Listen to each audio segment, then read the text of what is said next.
With their superior vision, walleyes can feed effectively 24 hours a day. No surprise then that many anglers concentrate on vision factors in choosing lures to catch walleyes.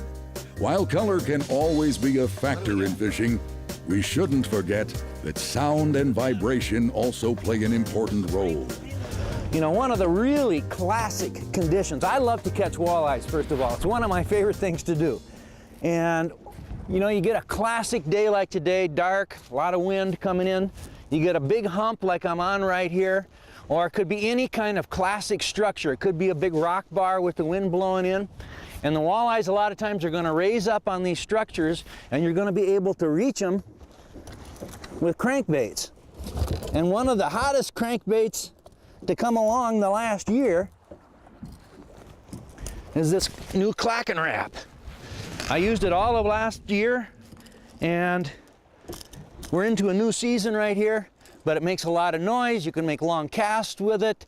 It's a tool for aggressive when fish are aggressive like they should be on a classic day like today. And there's our fish right there. We're started. Early morning here, about 6:30 in the morning. We're going to fish for a couple hours and see what happens. Typically what's going to happen is the fish will be up and then they'll fall off the side. And if we play our cards right, we should be able to hammer them, or at least catch some fish as we go along here. Now, one of the cool things about the Clackin minnow is that you can make gigantic casts with it. And I've got a drift bag out, so we're drifting perfectly with the wind. And this is a noisy contraption that I've got here. And you want to call fish in by snapping your rod tip a little bit and then moving it, you know, making your nice steady retrieve. The top of the bar here is about 10 feet deep. We got weeds growing up a couple feet. And then just move it along, nice, slow and steady. Stop, a couple rod snaps, that makes a little bit extra noise. There we go. Right at the end of the cast.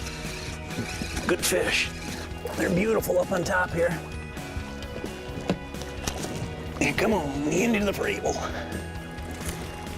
And there. Aren't they beautiful? And when they load up on that Clackin minnow, they really give her a whack.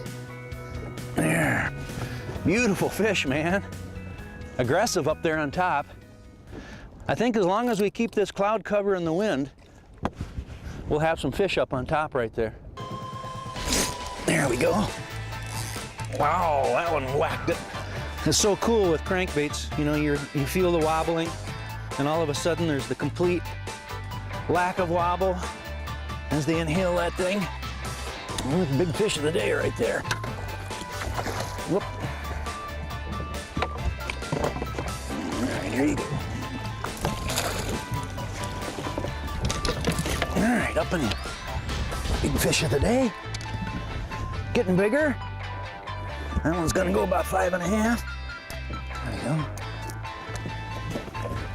Hey, getting a little bigger, a little longer.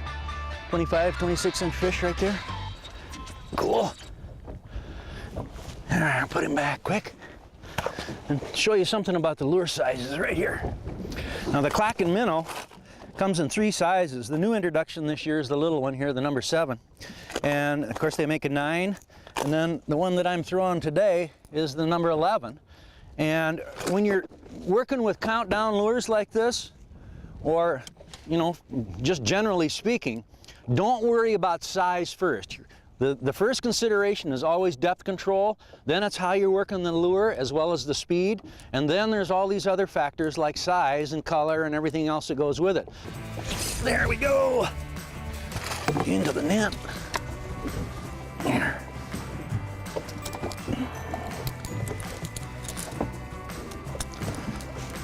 Beautiful fish again. Look at that. Aren't they beautiful? My favorite. One of my favorites anyway. And down we go. There's the lip. See? Square as can be. Means it deflects a little bit more than the countdown Rapala. Of course, the end element in any system, any fishing system, is always lure choice. And the Clackin minnow gives you another option, especially in classic conditions like this. You've got wind, you've got dark weather, we've got perfect conditions blowing up on this bar. Hey, shake it up just a little bit with a lure like this from time to time. You can call them in, you can trigger them when they get there.